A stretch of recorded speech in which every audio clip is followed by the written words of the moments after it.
Hello hi അസ്സാം വലൈക്കും നമസ്കാരമുണ്ട്. റാസ് ഗാർഡൻ്റെ പുതിയൊരു എപ്പിസോഡിലേക്ക് എല്ലാവർക്കും സ്വാഗതം. ഇന്ന് ഞാൻ വന്നിട്ടുള്ളത് നമ്മളെ റംബുട്ടാൻ ഐറ്റാണ്. കുറച്ച് റംബുട്ടാനൊക്കെ പൊട്ടിച്ച്, കാരണം കുറേ കാലമായി നമ്മളെ അണ്ണാന്മാരിങ്ങനെ നിന്ന് കണ്ടിരിക്കുന്നത്. ഒരു രക്ഷയില്ല, കണ്ടില്ലേ? അവർ തിന്ന പകുതി നമുക്ക് തരണത്. എന്തായാലും ഒരു ഡെയിലി ഒരു 10-200 അവർക്കുള്ളതാണ് മരം മുഴുവനും. കാരണം നമുക്ക് പൊട്ടിക്കാനും സമയമില്ല, ആളില്ല. ഞാൻ കയറി വലിഞ്ഞ് പൊട്ടിക്കാൻ മാക്സിമം നമുക്ക് അതിൻ്റെ അടിയിലുള്ളൂ. അപ്പോൾ നമുക്ക് ഇന്ന് ടോപ്പിക്സിൽ കിടക്കുക. റംബുട്ടാനാണ് ഇന്നത്തെ വിഷയം. റംബുട്ടാൻ്റെ കൃഷി ഇപ്പോൾ നമ്മൾ അധികാരം പരിചയപ്പെടുത്തേണ്ട ആവശ്യമില്ല. എനിക്ക് തോന്നുന്നത് തായ്ലൻഡിനെക്കാട്ടിയും കൂടുതൽ റംബുട്ടാൻ ഇപ്പം നമ്മളെ കേരളത്തിൽ ഇഷ്ടം പോലെ കൃഷി ചെയ്യുന്നുണ്ട്. പൊതുവേ നമ്മളെ ഈ ഏരിയയിലൊക്കെ കുറവാണെങ്കിലും കുറച്ച് മലയോര മേഖലകളിൽ നന്നായിട്ട് കൃഷി ചെയ്യുന്ന ഒരു ഇനമാണ് ഇപ്പോൾ റംബുട്ടാൻ. ഇത് കൊമേഴ്ഷ്യലി മാർക്കറ്റിൽ വാല്യൂ ഉള്ള, വിപണന സാധ്യത ഉള്ള ഒരു ഫ്രൂട്ടാണ്. മറ്റുള്ള ഫ്രൂട്ട്സുകളെ നമ്മൾ ഹോംലി ഫ്രൂട്ടുകളെ പോലെയല്ല, റംബുട്ടാൻ വേൾഡ് വൈഡ് മാർക്കറ്റുള്ള ഒരു ഫ്രൂട്ടാണ്. അപ്പോൾ കൊമേഴ്ഷ്യലിൽ നിന്ന് ധാരാളം പേര് ഏക്കർ കണക്കിന് കൃഷി ചെയ്യുന്നുണ്ട്. പൊതുവെ നമ്മുടെ നാട്ടിൽ മലബാർ ഏരിയകളിൽ കുറച്ച് കുറവാണെങ്കിലും ഇടുക്കി ആ ഭാഗങ്ങളിലാണിത് കൂടുതൽ. മൂന്നാർ, അതിൻ്റെ മലയോര, ഇവിടെ കോട്ടയം ആ ഭാഗത്ത് മലയോര പ്രദേശങ്ങളിലാണിത് കൂടുതലായിട്ട് കൃഷി ചെയ്യുന്നത്. അതിൻ്റെ ഒരു പ്രധാന കാരണം അവിടെ ഈ ഇലകരിച്ചിലിൻ്റെ അസുഖം വരുന്നില്ല. കാരണം സൂര്യൻ ചെരിഞ്ഞ് കിട്ടുന്നത് കൊണ്ട്, മുകളിൽ നിന്ന് ചെരിഞ്ഞ് വരുന്നത് കൊണ്ട് സൂര്യൻ അതിനെ തടുക്കും. അപ്പോൾ നമ്മുടെ പ്രശ്നം എന്ന് പറഞ്ഞാൽ, നമ്മളെ മലബാർ ഏരിയകളിൽ അല്ലെങ്കിൽ സമുദ്രനിരപ്പിലുള്ള പ്രധാന പ്രശ്നം എന്ന് പറഞ്ഞാൽ ഇലകരിച്ചിലാണ്. പിന്നെ ഇപ്രാവശ്യം പൊതുവേ ഇതിൻ്റെ കായ്ഫലം കുറവാണ്. അപ്പോൾ ഇലകരിച്ചിൽ പ്രധാനമായിട്ട് ഏൽക്കാനുള്ള കാരണം സൂര്യാഘാതം തന്നെയാണ്. കാരണം ഇതൊരു ട്രോപ്പിക്കൽ ഫ്രൂട്ട് ആയതുകൊണ്ട് തന്നെ 22 ഡിഗ്രി മുതൽ മാക്സിമം 34 ഡിഗ്രി വരെയാണ് ഇവർക്ക് സഹിക്കാൻ പറ്റുന്ന ചൂട്. അപ്പോൾ നമുക്കറിയാം, ഇപ്പോൾ നമ്മളെ ഈ കൊല്ലത്തെ കാലാവസ്ഥ ഒക്കെ 42-44 വരെയൊക്കെ പോയിട്ടുണ്ട്. അപ്പോൾ അതാണ് ഇത് തമിഴ്നാട്ടിൽ അങ്ങനെ ഉണ്ടാവാതിരിക്കാനുള്ളൊരു കാരണം. അവിടെയൊക്കെ കുറച്ചും കൂടെ ഉഷ്ണമേഖല കൂടുതലുള്ള സ്ഥലമാണ്. നമ്മളൊരു മിഡിലായതുകൊണ്ട് നമുക്ക് എല്ലാം അനുഭവിച്ചറിയാൻ പറ്റുന്നുണ്ട്. അപ്പോൾ ഈ റംബുട്ടാനും നമുക്ക് നന്നായിട്ട് ഇവിടെ കായ്ക്കുന്നുണ്ട്. മെങ്കോസ്റ്റിൻ, റംബുട്ടാൻ ഒക്കെ നമ്മളെ കാലാവസ്ഥയ്ക്ക് അനുയോജ്യമായതാണ്. പക്ഷേ ഇപ്പോൾ കുറച്ച് കാലങ്ങളായിട്ട് ഈ ഇലകരിച്ചിൽ അസുഖങ്ങളൊക്കെ വരാനുള്ള കാരണം ഈ ചൂട് കൂടിയത് കൊണ്ടാണ്. അതിന് പ്രത്യേകിച്ച് മരുന്നൊന്നുമില്ല. നമുക്ക് കൃത്രിമ മഴ കൊടുക്കുക, ഫോഗ് കൊടുക്കുക, വെള്ളം ഉപയോഗിച്ചിട്ട് ഫോഗ് ചെയ്യുക, ഇതൊക്കെയാണ് നമുക്ക് അതിന് ചെയ്യാറുള്ളത്. പിന്നെ അടിയിൽ എപ്പോഴും ഈർപ്പം നിലനിർത്തുക, ഇത്രയും ശ്രദ്ധിക്കണം. പിന്നെ വല്ലാണ്ട് ഒരു പരിചരണം ഒന്നും ആവശ്യമില്ലാത്ത ഒരു ചെടിയാണ്.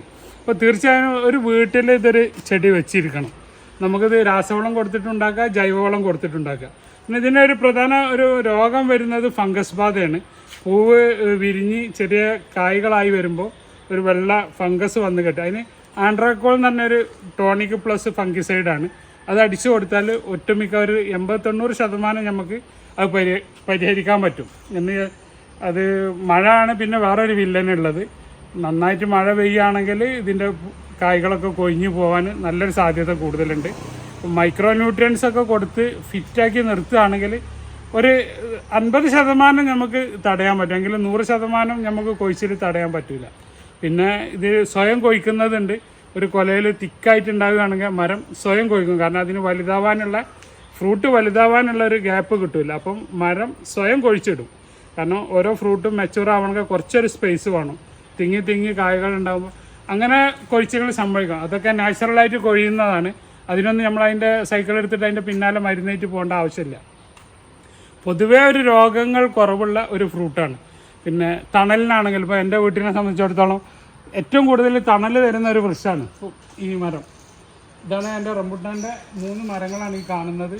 അത് മഞ്ഞയാണ്. അതൊക്കെ കഴിഞ്ഞു സംഭവം. ഒക്കെ അണ്ണാൻ തിന്ന് കഴിഞ്ഞതാണ്, ഞങ്ങൾ പൊട്ടിച്ച് തീർത്തതല്ല. ഈ സൈഡ് ഫുള്ള് റംബുട്ടാൻ അണ്ണാൻ തീർത്തതാണ്. അപ്പോൾ കുറച്ച് ഞാൻ വീഡിയോക്ക് വേണ്ടിയിട്ട് വിളവെടുത്താണ്. ഇനി ബന്ധുക്കൾ ആരെങ്കിലുമൊക്കെ വന്നിട്ട് ബാക്കി അവർ പൊട്ടിച്ചോളും. അപ്പോൾ ജസ്റ്റ് ഇതൊന്ന് കാണിച്ചു തരും. ഇതിൻ്റെ ഫ്ലഷ് ഇതറിയാത്തവരാരും ഉണ്ടാവില്ല. കാരണം ഇപ്പോൾ മാർക്കറ്റിൻ്റെ 4 ഭാഗങ്ങളിൽ ഇതിൻ്റെ വിൽപ്പന തുടങ്ങിയിട്ടുണ്ട്. 200 ഉറുപ്പ്യൻ്റെ മുകളിലേക്ക് എപ്പോഴും മാർക്കറ്റ് റേറ്റ് കിട്ടുന്ന ഒരു ഫ്രൂട്ടാണ്. മറ്റുള്ള ഫ്രൂട്ടുകളെ പോലെയല്ല, അത്യാവശ്യം നല്ല മാർക്കറ്റ്. പ്രത്യേകിച്ച് ഇക്കൊല്ലം വളരെ കൂടുതലാണ്. കാരണം പ്രൊഡക്ഷൻ വളരെ കുറവാണ്. എനിക്ക് തന്നെ പല ഭാഗത്തുനിന്നും ഇത് കിട്ടുമോ എന്ന് വെച്ചിട്ട് വിളി വരാറുണ്ട്. വീട്ടിൽ വരുന്നവരെന്നെ നിങ്ങളിത് കൊടുക്കുക, അതല്ല അണ്ണാൻ കൊണ്ടുപോണ്, നിങ്ങളെന്താ അത് വിൽക്കാത്തത്, ഞങ്ങൾക്ക് തന്നാൽ ഞങ്ങൾ എടുത്തോളാം എന്നൊക്കെ പറഞ്ഞിട്ട് ഒരുപാട് പേര് വരാറുണ്ട്. പക്ഷെ എന്തായാലും ഇത് ഞാൻ കൊടുക്കാൻ ഉദ്ദേശിക്കണില്ല. ഇവിടെ അണ്ണാൻ കഴിക്കട്ടെ, ബാക്കി നമ്മളും കഴിക്കും, നമ്മളെ ബന്ധുക്കളും കഴിക്കും. ഇവിടെ വരുന്നവർക്കൊക്കെ പൊട്ടിച്ച് കഴിക്കാം. നമ്മളെ ഗസ്റ്റുകളൊക്കെ വന്ന് പൊട്ടിച്ച് ഞങ്ങൾ കാണിച്ചു തരാം. ഇതാണ് ഇതിൻ്റെ ഫ്ലഷ്. ജസ്റ്റ് ഒന്ന് ട്വിസ്റ്റ് ചെയ്താൽ മതി. നമ്മൾ പുലാസാൻ പോലെ അത്ര എളുപ്പം കിട്ടൂലെങ്കിലും ഒന്ന് ജസ്റ്റ് ട്വിസ്റ്റ് ചെയ്താൽ കിട്ടും. കണ്ടല്ലേ? ഇതാണ് ഇതിൻ്റെ ഫ്ലഷ്. ഒരു രക്ഷയില്ലാത്ത മധുരമാണ്. തേന. ഇനി ഇതിൻ്റെ ബ്രിക്സ് അറിയണമെങ്കിൽ അതും കൂടെ ഞാനൊന്ന് ചെക്ക് ചെയ്ത് പറഞ്ഞു ഒന്ന് നോക്കാം എത്രത്തോളം ഉണ്ട് എന്നുള്ളത്.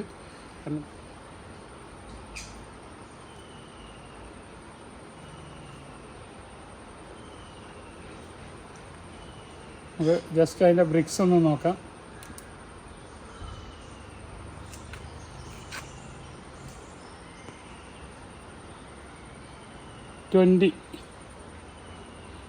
അപ്പോൾ നമുക്കിതിൻ്റെ മധുരം ഏകദേശം ഇപ്പോൾ നമ്മൾ ബ്രിക്സിൽ പറയുന്നതുകൊണ്ട് നിങ്ങൾക്കൊക്കെ അറിയാൻ പറ്റും. 20 ബ്രിക്സാണ് ഇതിൻ്റെ മധുരം ഉള്ളത്. നല്ലൊരു മാങ്ങയിൽ 14 മുതൽ 20 വരെയാണ് ടോപ്പ് മാങ്ങ. അപ്പോൾ അതിൽ നല്ല ടോപ്പ് മാങ്ങൻ്റെ ഒരു മധുരമാണ്. പിന്നെ ഇതിൻ്റെയൊക്കെ ഒരുപാട് വീഡിയോകൾ, വെറൈറ്റികൾ, മഞ്ഞ അല്ലെങ്കിൽ സീസർ, ഒരുപാട് വീഡിയോകൾ നമ്മൾ ചെയ്തിട്ടുണ്ട്. ഇനി കൂടുതലും അതിൻ്റെ വളപ്രയോഗത്തിൻ്റെ, അതിൻ്റെ കൊമേഴ്ഷ്യൽ എല്ലാത്തിൻ്റെ വീഡിയോ ഞാൻ മുന്നേ ചെയ്തിട്ടുണ്ട്. വീണ്ടും ഒരേ വീഡിയോകൾ തന്നെ വീണ്ടും ചെയ്യാൻ താല്പര്യമില്ല. അപ്പോൾ ജസ്റ്റ് ഇതൊരു വിളവെടുപ്പ് കാണിക്കാൻ വേണ്ടിയിട്ടാണ്. നമുക്കതിൻ്റെ വിളവെടുപ്പ് ഒന്ന് കാണിക്കാം.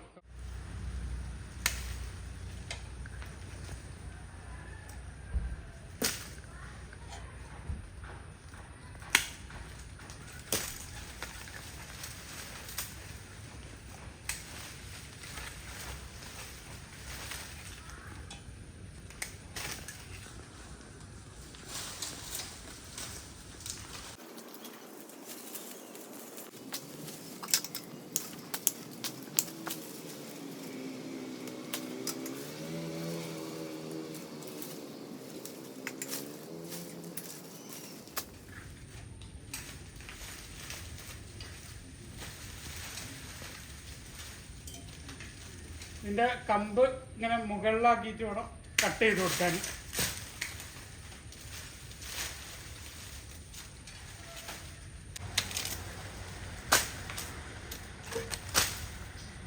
മഞ്ചേരിക്കാർ തീരെ റംബുട്ടാൻ കഴിച്ചിട്ടില്ല. മഞ്ചേരിക്കാർക്ക് മോശാട്ടാ. നമ്മളത് പൊട്ടിച്ച് തിന്നാലൊരു ഇതേപോലെ മരത്തിൽ വന്ന് പറിച്ചു തന്നെ വീട്ടിലൊരു തൈ വെച്ചത്.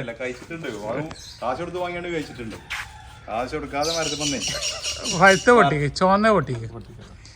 ഇതൊന്നും പഴുത്തിട്ടില്ല. അങ്ങനെയുണ്ട്. ഇപ്പൊ റംബുട്ടാന് അടിപൊളിയാ, സൂപ്പറാ.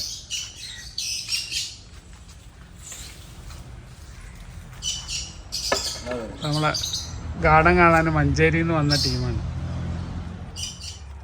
നല്ല പുളി ഉണ്ടാ? മധുരം ഉണ്ടാ? ഇതാണ് സീറ്റ് സ്റ്റാർ ഫ്രൂട്ട്. നിങ്ങളെവിടെ സ്ഥലം എന്ന് പറഞ്ഞ്? വെട്ടിച്ചിറ. ആ, നമ്മളെ അടുത്ത് തന്നെ, പുത്തനത്താണി. ആ, ഓക്കെ ഓക്കെ ഓക്കെ ഓക്കെ. അധികമൊന്നുമില്ല, ഒരു 10-20 കിലോമീറ്ററല്ലേ ഉള്ളൂ. ഗാർഡൻ എങ്ങനെയുണ്ട് നമ്മളെ മുസംബി? അടിപൊളിയാണ് കേട്ടോ. നമ്മളെ കോഴിക്കോട് എവിടെന്നാ പറഞ്ഞു നിങ്ങള്? ഞങ്ങള് കോഴിക്കോട് മുക്കത്ത് നമ്മളെ ഗാർഡൻ കാണാനും പ്ലാന്റ് എടുക്കാനും ഒക്കെ ആയിട്ട് ഭാര്യയും ഭർത്താവും കൂടെ ഇങ്ങനെ നടക്കുകയാണ്. വന്നതാണിത്. നമ്മളിവിടെ ഒരുപാട് വെറൈറ്റി കാഴ്ചകളാണ് നമ്മളിവിടെ കണ്ടത്. അതിലൊന്നാണ് ഈ മുസംബി കാഴ്ചക്കുന്നത്. അത് നമുക്ക് വളരെ ഇഷ്ടപ്പെട്ടു. പിന്നെ ഇവിടെ വന്നു കഴിഞ്ഞാൽ ഒരുപാട് വിവിധ ഇനം തരത്തിലുള്ള ഫലങ്ങളെ നമുക്ക് കണ്ടു പരിചയപ്പെടാൻ അവസരമുണ്ട്. ഇപ്പൊ സീസൺ കഴിഞ്ഞു, ഓൾമോസ്റ്റ് സീസൺ കഴിഞ്ഞു. മാങ്ങ കംപ്ലീറ്റ് കഴിഞ്ഞു. നമ്മളിന്ന് വന്ന ഗസ്റ്റാണ്. ഒന്ന് വേങ്ങരന്നല്ല നിങ്ങൾ പറഞ്ഞ്? വേങ്ങര. ഒന്ന് ചെറുപ്പുളശ്ശേരി അല്ലേ? ചെറുപ്പുളശ്ശേരി വേങ്ങരത്ത് നിന്ന് നമ്മളെ. എങ്ങനെയുണ്ട് സ്റ്റാർ ഫ്രൂട്ട്?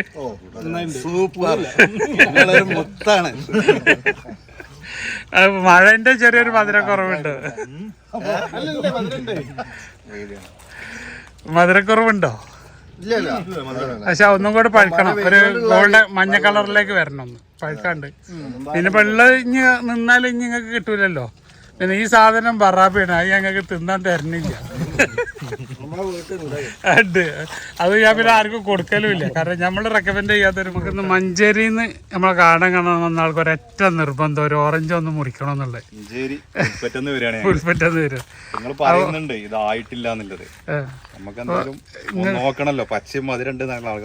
പച്ച മധുരമുള്ളത് വിയറ്റ്നാമാണ്. ഇനി നമ്മളെ പരാതി പറയരുത്. എന്നാലും ഇതൊന്നും നോക്കിക്കോളൂ. ഇതൊക്കെ മഞ്ചേരി മൂപ്പര് ഫറൂഖ്. അപ്പോൾ എല്ലാവർക്കും കൊടുക്കും, ഫറൂഖ്കാരനൊക്കെ കൊടുക്കും ഒരു കഷ്ണം.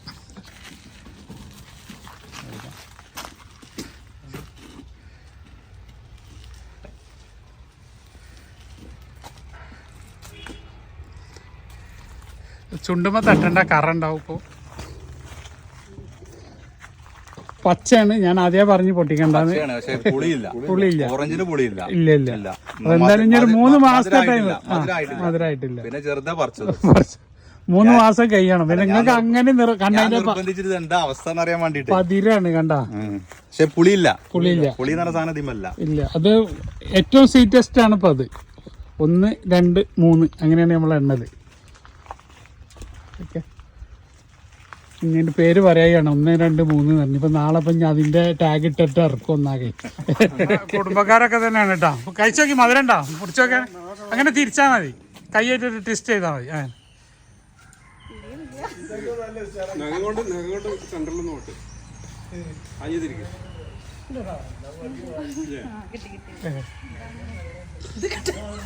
എങ്ങനെയുണ്ട്, മധുരണ്ടാ?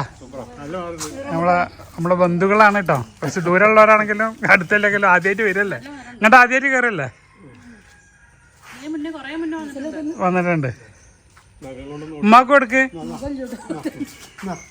ഉമ്മാക്ക് കൊടുക്ക്.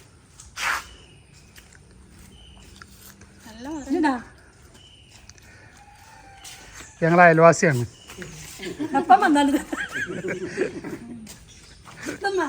അഷ്റഫേ കഴിക്കും.